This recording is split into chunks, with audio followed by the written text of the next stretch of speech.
लोकसभा 6 मुरादाबाद से सपा और इंडिया गठबंधन प्रत्याशी रुचि वीरा लगातार अपने लोकसभा क्षेत्र की सभी विधानसभा, नगर पालिका परिषद, नगर पंचायत और ग्रामीण क्षेत्रों में जनसंपर्क करती दिखाई दे रही हैं। शहरी इलाकों में भी रुचि वीरा जनसंपर्क में कोई कमी नहीं छोड़ना चाहती। वो घर घर जाकर और साथ ही व्यापारियों के पास पहुंचकर अपने हक में वोट करने की अपील रुचि वीरा कर रही हैं। एक और जहां रुचि वीरा के द्वारा जनसंपर्क किया जा रहा है, तो वहीं उनकी बेटी स्वाति वीरा भी अपनी मां रुचि वीरा के जन समर्थन में जुटी हुई हैं। मुरादाबाद महानगर के साथ ठाकुरद्वारा और देहात विधानसभा क्षेत्र के सभी इलाकों में पहुंचकर प्रत्येक व्यक्ति से जनसंपर्क करने के साथ ही अपनी मां के हक में वोट करने की अपील करती हुई स्वाति वीरा दिखाई दे रही हैं। सिटी चैनल से बात करते हुए स्वाति वीरा ने कहा कि मेरा परिवार हमेशा समाज की सेवा करने के लिए काम आ रहा है। मेरे पिताजी ने जिला पंचायत सदस्य रहने के साथ समाज की सेवा की और मेरी मां ने जिला पंचायत अध्यक्ष और विधायक के अपने कार्यकाल में विकास कार्य कराए। प्रत्येक व्यक्ति को उसका हक दिलाने का काम किया। मुरादाबाद और बिजनौर मेरे लिए मेरा परिवार है और मुरादाबाद में मेरे मामू के साथ परिवार का प्रत्येक सदस्य यहाँ पर रहता है। मेरी माँ की शिक्षा हिंदू कॉलेज से हुई और मुरादाबाद से हम सबका एक दिली नाता है। हमने मुरादाबाद लोकसभा क्षेत्र की जनता की सेवा करने का प्रण लिया है और इन्हीं बातों को ध्यान में रखकर मेरी मां यहां से चुनाव लड़ रही हैं। सभी धर्म जाति का हमें भरपूर समर्थन मिल रहा है। जहां हम जाते हैं वहां बड़े प्यार से हमको सम्मान दिया जाता है। क्षेत्र की समस्याएं भी हमें बताई जाती हैं। चुनाव हमारा बहुत बेहतर है और अच्छा चल रहा है। हमें आशा नहीं, पूरा विश्वास है कि हम जीतेंगे। मुरादाबाद लोकसभा 6 से इंडिया गठबंधन की प्रत्याशी रुचि वीरा लगातार शहरी इलाकों के साथ साथ ग्रामीण क्षेत्रों में प्रचार प्रसार कर रही हैं और अपने प्रचार प्रसार में कोई कमी नहीं छोड़ना चाहती।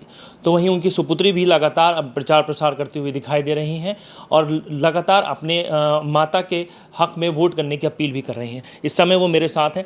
मैडम, आप देखिए, पारिवारिक हम लोगों की ये परंपरा रही है कि लोगों की सेवा करें, उनके सुख दुख में शामिल हों और जिस भी तरीके से सेवा कर सकें उसे करने का परिवार ने हमेशा से काम किया है। मेरे पिताजी सबसे पहले ज़िला पंचायत सदस्य बने, उसके बाद मेरी माताजी अध्यक्ष बनी 2006 में। उसके बाद 2012 में विधायक का चुनाव लड़ी, 2014 में विधायक बनी बिजनौर से, 2015 में मेरे पिताजी जिला पंचायत अध्यक्ष बने और तब से निरंतर चुनाव लड़ रहे हैं, लोगों के हक की बात करने का काम कर रहे हैं। कई लोगों की सवाल है कि बिजनौर ज़िले से मुरादाबाद में चुनाव लड़ने का क्या मकसद रहा? देखिए, अब हम लोगों को भी सभी, मैं कहूँगी कि मीडिया न्यूज़ चैनल सब वही 3-4 सवाल पूछते हैं और बार बार हम लोग बता भी रहे हैं कि बिजनौर आपकी इस लोकसभा में लगता है बढ़ापुर में, जहाँ पर हम लोगों का फार्म भी है नत्था वाली के नाम से। दूसरा, मुरादाबाद की बात करें तो हसनपुर में उनकी जन्म हुआ, उनका पढ़ाई उन्होंने मुरादाबाद से करी है, हिंदू इंटर कॉलेज से करी है, शादी बिजनौर में हुई है और बहुत मेरे यहाँ पे बुआ, मेरी जो आपकी प्रत्याशी हैं रुचि वीरा, उनकी बुआ का परिवार यहाँ पे है, उनके बहुत रिश्तेदार यहाँ पर हैं और सब ज़ोरों शोरों से हमें चुनाव लड़ा रहे हैं, हर तरीके का लोगों में बीच में जाने का काम कर रहे हैं। तो ये कोई भी हम बाहरी नहीं है। हमारा तो मैं कहूँगी कि आपकी प्रत्याशी जो रुचि वीरा हैं, उनका मैका भी इस लोकसभा में है और उनका ससुराल भी इस लोकसभा में है। एक नई फील्ड में पूरी तरह से, क्योंकि आपने ज़्यादातर समय बिजनौर में बिताया है, मुरादाबाद में एक फील्ड बिल्कुल नई तैयार हुई, उसमें आपने प्रचार प्रसार शुरू किया, तो कितना अभी तक आपको सफलता मिली है इन सारी चीज़ों में? हम लोगों को बहुत प्यार और सहयोग मिल रहा है, हर जाति का, हर वर्ग का। बहुत सब लोग यहाँ पर बदलाव चाहते हैं और एक ऐसा जनप्रतिनिधि चाहते हैं जहाँ पर उनका सम्मान हो, उनका स्वागत हो और उनकी समस्याओं को सुना जाए और विकास हो।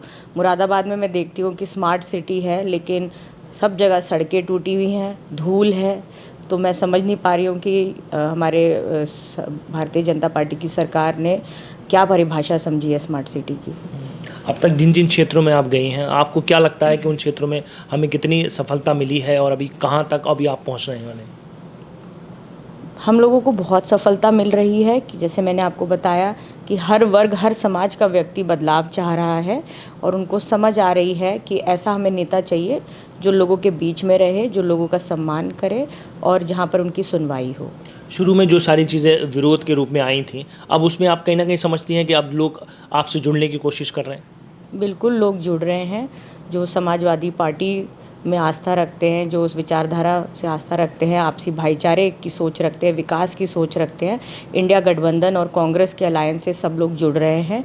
और जैसे मैं बार बार आपसे कह रही हूँ कि हमें हर वर्ग, हर समाज का जो है सहयोग मिल रहा है, हमेशा से यही रहा है, क्योंकि हम लोग सेकुलर राजनीति करते हैं, हम लोगों को बांटने की राजनीति नहीं करते। कितने बजे से शुरू करती हैं चुनाव प्रचार और कितने बजे तक रहता है आपका पूरा?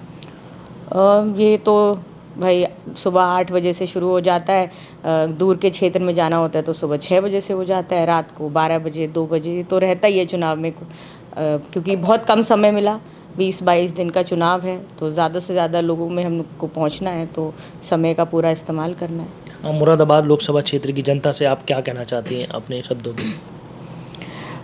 हम जब भी क्षेत्र में अभी जा रहे हैं तो बहुत तरीके की समस्याएं मिल रही हैं, बहुत बेसिक समस्याएं हैं, सड़क की, कई जगह पर पुल की समस्याएं आई हैं, ताकि जो है लोगों को अभी बहुत लंबा रास्ता लेना पड़ रहा है। मुरादाबाद शहर में मैं अगर बात करूं तो यहाँ पर एक लाइन पार एक कोयला कपूर फैक्ट्री का एक मुद्दा हमारे बीच में आया, जिसका जो पुल है वो कपूर कंपनी का पुल, वो जो है अभी रोक दिया गया, उस पर पूरा नहीं बना है।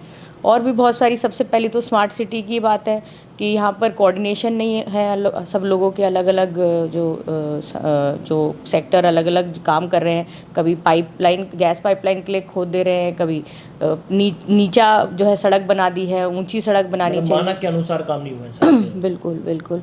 और देखिए यहाँ पे मुरादाबाद एक बड़ा शहर है, यहाँ पर पढ़ाई के लिए एक विश्वविद्यालय एक जो है होना चाहिए, यहाँ पर विश्वविद्यालय के स्तर का एक यहाँ पर यूनिवर्सिटी होनी चाहिए। जैसे वो उस विश्वविद्यालय के जो काम है वो घोषणा हो गई है और उसका पैसा भी सैंक्शन हो गया है मुरादाबाद में। चलिए, ये तो देखिए कब घोषणा हुई है, कब जाके होगा। स्मार्ट सिटी भी 10 साल पहले घोषणा हो गई थी 2014 में, लेकिन आज कितना स्मार्ट है मुरादाबाद सिटी ये आप लोग भी जानते हैं। तो मेरा बार बार यही कहना है कि बातें, वायदे तो बहुत हैं, लेकिन वो रियलिटी में ग्राउंड पे, धरातल पर जो है वो नज़र नहीं आ रहे हैं।